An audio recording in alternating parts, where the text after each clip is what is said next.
अध्यक्ष महोदय, जो मामला अदालत में है मैं उसे यहां उठाकर किसी व्यक्ति के अधिकारों पर अंकुश लगाना नहीं चाहता। मैं तो सरकार की आलोचना करने जा रहा था।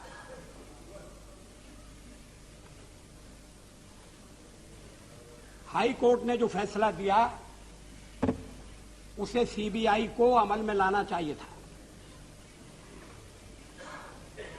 और जो कंप्लेंट थी उसको एफआईआर के रूप में दर्ज करना चाहिए था। लेकिन सीबीआई ने कहा कि हम हाई कोर्ट के फैसले के खिलाफ सुप्रीम कोर्ट में जाएंगे स्पेशल लीव पिटीशन लेकर। जब मेरी सरकार चल रही थी तब ये मामला आया था।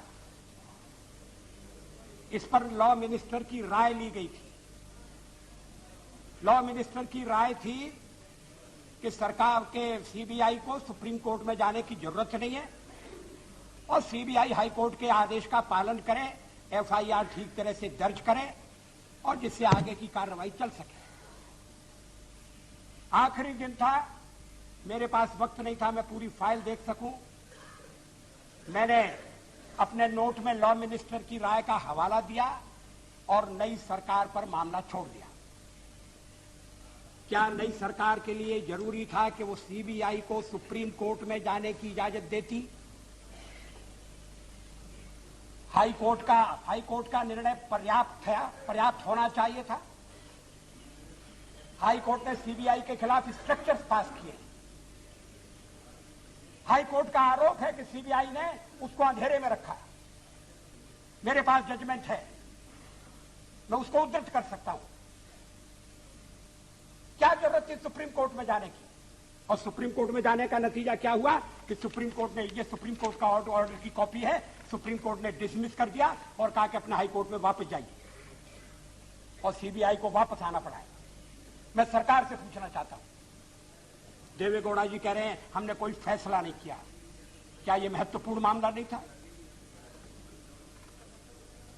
अब अगर इस फैसले के पीछे ये भावना देखी जाए कि जो आपको राजनीतिक दृष्टि से समर्थन दे रहे हैं और जिनके बल पर आपकी सरकार टिकी हुई है, आप उनको बचाना चाहते हैं, उनकी रक्षा करना चाहते हैं।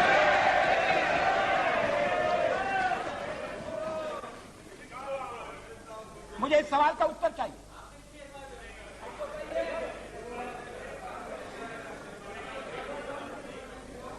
अगर मैं उस दिन फैसला करता तो मुझे कहा जाता वो 28 तारीख थी, क्या आपकी सरकार जा रही है, आपको तो अलविदा कहा जा रहा है, आपने ऐसा फैसला क्यों किया? मगर अब मैं तो सरकार में नहीं हूं। अब मुझे जवाब चाहिए। अध्यक्ष महोदय, यूरिया के घोटाले में जो तथ्य सामने आए हैं वो तो चौंकाने वाले। 5 साल हम घोटालों से जूझते रहे, एक के बाद एक घोटाला उजागर होता रहा। भ्रष्टाचार चुनाव में प्रमुख मुद्दा था। कांग्रेस पार्टी को भारी पराजय का सामना करना पड़ा। मगर किसी ने कल्पना की थी कि जब चुनाव हो जाएंगे, नई सरकार बनेगी, तो अब तक के घोटालों से सबसे बड़ा घोटाला यूरिया घोटाले के रूप में सामने आ जाएगा।